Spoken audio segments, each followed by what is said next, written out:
Bonjour les co-créas, co-créatrices. Voilà, je vais faire une petite vidéo un petit peu plus sérieuse de bilan, hein, parce que ça fait quand même un petit paquet de temps que je n'ai pas fait.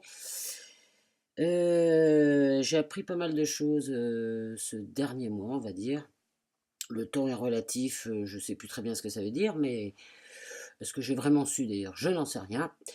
Voilà, donc ce que j'ai compris, ça a commencé par mes rages de dents et tout le tralala. Où j'ai été amenée à aller dans un endroit de moi-même dont je n'avais pas l'habitude, à savoir la douleur. Et donc, quand on a très très mal, que c'est un week-end et qu'on est tout seul, ah bah c'est pas mal comme expérience. Bon, on se passe, enfin, voilà, ça fait un peu mal, mais c'est bien. Pour moi, ça a été bien en tous les cas parce que j'ai eu tellement mal que j'ai été au bout de certaines résistances. J'ai toujours dû à un côté très positif.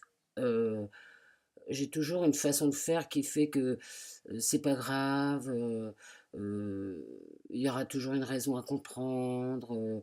Euh, ça fait partie du truc. Et en fait, c'est bien parce que je suis positive, mais en même temps, ça m'empêchait, je pense, d'aller au fond de finalement d'accepter la douleur. Et là, elle s'est mise à travers les dents, la mâchoire, mordre la vie à pleines dents. Mais en fait, c'était surtout, je pense que j'avais pas encore accepté euh, jusqu'à la racine d'accepter ma douleur, quelle qu'elle soit. Donc qu'elle soit affective, névrotique, enfin blablabla, bla, la douleur en général. Et là, je pense qu'à travers les dents, j'ai été à la racine de la douleur, de la création du mot douleur, enfin, vraiment au maximum. Et ce que ça m'a fait comprendre, c'est que en fait, le fait de ne pas être allé à cette racine-là, et bien du coup, ça m'a ramené à ma dépendance. J'ai toujours eu une dépendance, voilà. Ça, c'est la partie rigolote, mais en fait, la dépendance profonde au niveau papa, maman, enfin référence, quoi. Et même si j'ai une forte personnalité et que la première référence, c'est quand même moi, et je trouve ça vachement bien, j'avais quand même toujours, dans cette douleur, par exemple, j'ai appelé les esprits, j'ai appelé, rien n'a répondu. Et waouh, mais merci, parce que le fait de ne pas avoir répondu, ben, j'ai été jusqu'à ah, c'est trop dur. Voilà, je l'ai enfin posé. Aïe, aïe, aïe, la douleur, c'est trop dur. Et puis au bout de 30 heures, ah, j'en peux plus. Voilà, donc là on se pose, hein, donc on est presque dans l'acceptation de la douleur. De toute façon, il n'y a rien à faire, on est dimanche soir. Donc j'attends. Et puis je suis confiante. Je lâche, je lâche. Voilà, en fait, si je devais résumer le dernier mois que j'ai passé, c'est lâcher prise totale. Mais lâcher prise qui, du coup, quand tu lâches vraiment et que tu es dans l'accueil, tu rentres automatiquement dans une confiance absolue. De quoi, je n'en sais rien. C'est ça qui est marrant dans le lâcher prise, c'est qu'en fait, tu lâches, tu deviens confiant, tout est parfait et tu ne sais pas pourquoi. Puisque tu as encore mal, puisque ceci, puisque cela. Mais du coup, il n'y a plus d'inquiétude. Voilà.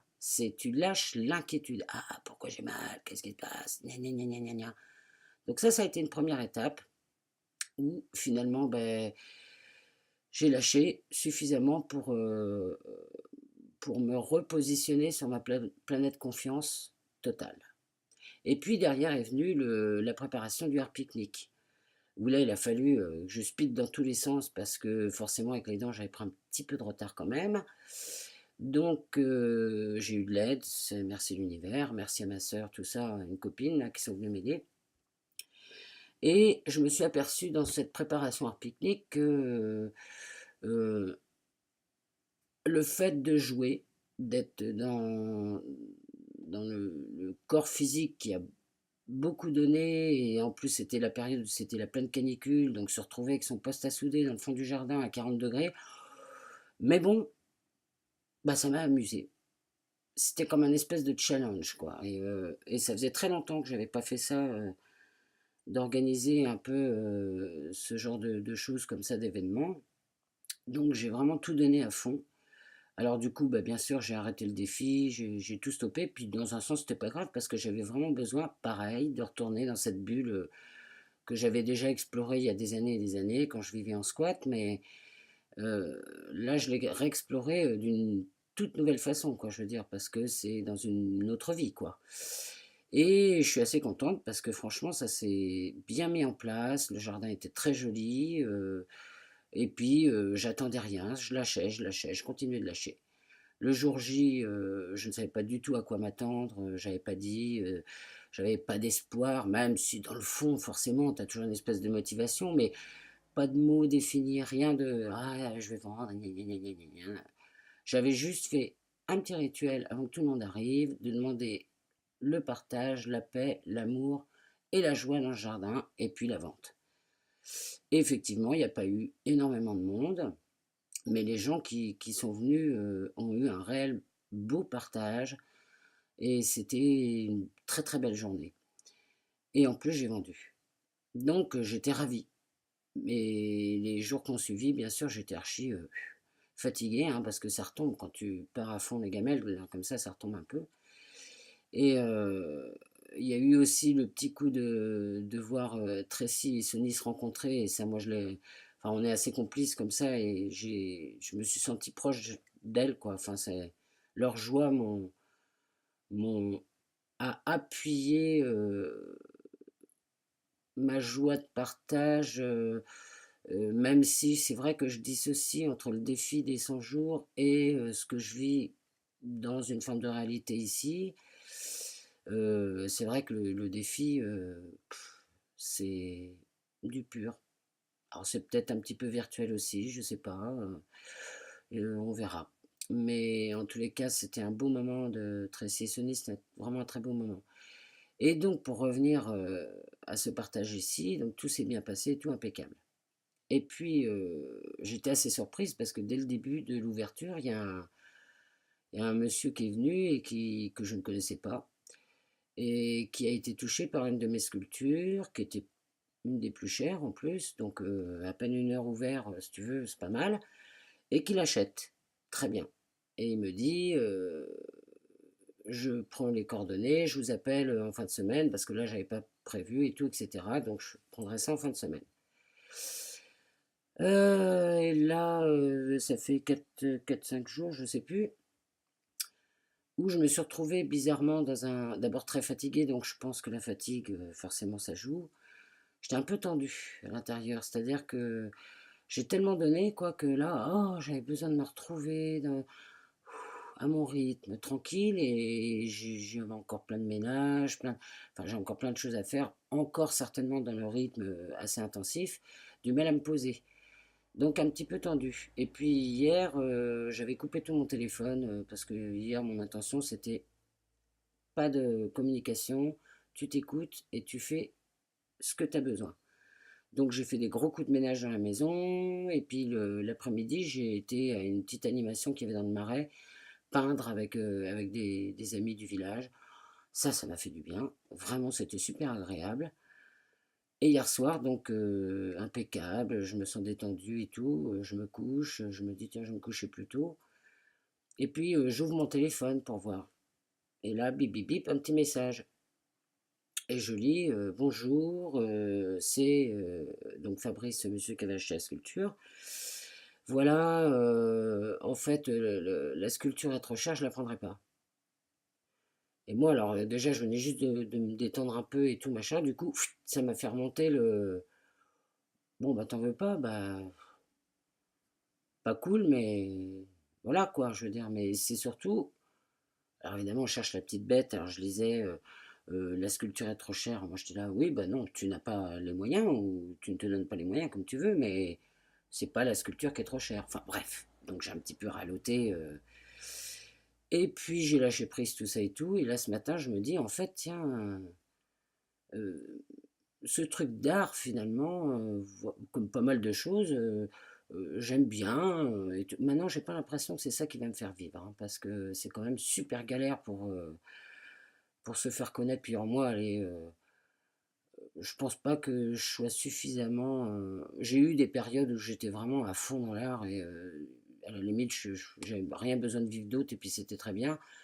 Maintenant, j'ai un peu évolué et me retrouver que dans un atelier, voilà, apparemment, c'est pas vraiment ça. Donc la question se pose, bizarrement, pourquoi je fais je suis en coaching RSA où on essaie de mettre ça en place et tout au niveau artistique et j'ai pas l'impression que ça se débloque. Au niveau partage, ça amène plein de choses, hein, je vois plein de choses positives, mais il y a sûrement encore d'autres choses à vivre à travers ça, mais j'ai pas l'impression que ce soit ça. Alors forcément, bien sûr, il y a toujours mon idée de soin qui traîne derrière et en même temps, comme je suis dans le lâcher prise, j'ai envie de dire, je m'en fous. Je m'en fous de savoir qu'est-ce qui va me faire vivre. Parce que plus j'essaye de mettre des choses en place, plus j'essaye d'y croire, plus la vie me dit, mais t'as juste à vivre bien tous les jours, bien l'instant présent, puis fais confiance. Donc, moi, je crois que je vais arrêter de me prendre la tête. Je vais continuer à faire mon petit truc artistique. Écoute, il y en a qui m'achètent un petit peu, donc c'est déjà ça, hein. Au niveau reconnaissance et tout ça, c'est quand même pas mal. Tiens, j'ai vu aussi un truc, j'ai jamais de chance au jeu. Et puis l'autre jour, je sais pas, je faisais une partie de Yahtzee avec ma sœur, et puis je vois chance, tiens, souvent le numéro 19. Puis il m'a toujours parlé, ce numéro 19. 9 plus 1 égale 10 égale 1. Bon, je me suis dit, bah tiens, je vais m'acheter une feuille de loto, puis je vais jouer que des chiffres qui ont rapport avec le 19, parce que ma coach RSA, en plus, elle s'appelle Brigitte 19. Marrant comme prénom, enfin comme nom.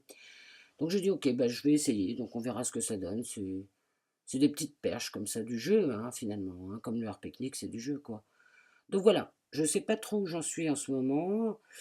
Je sais que tout ça m'a fait comprendre que ma vie, bah, j'ai beaucoup besoin de calme, de m'entendre, et que ça, c'est le principal de ma vie, pour que je sois heureuse en tous les cas, pour que je sois pleinement attentive et vibratoirement ouverte. Il me faut de la solitude, du calme et un peu de partage avec les gens. Là, je suis un peu en manque de solitude et de calme, donc je vais essayer de mettre ça en place dans les prochains jours. Et puis on verra bien ce que ça donne. Voilà, ça c'était un petit bilan rapide. Je pense que la prochaine question, ce sera peut-être qui es-tu dans ta relation amoureuse? Ouais, ça peut être intéressant. Donc, bah écoutez, prochain feuilleton. Allez, salut, bonne journée, adios.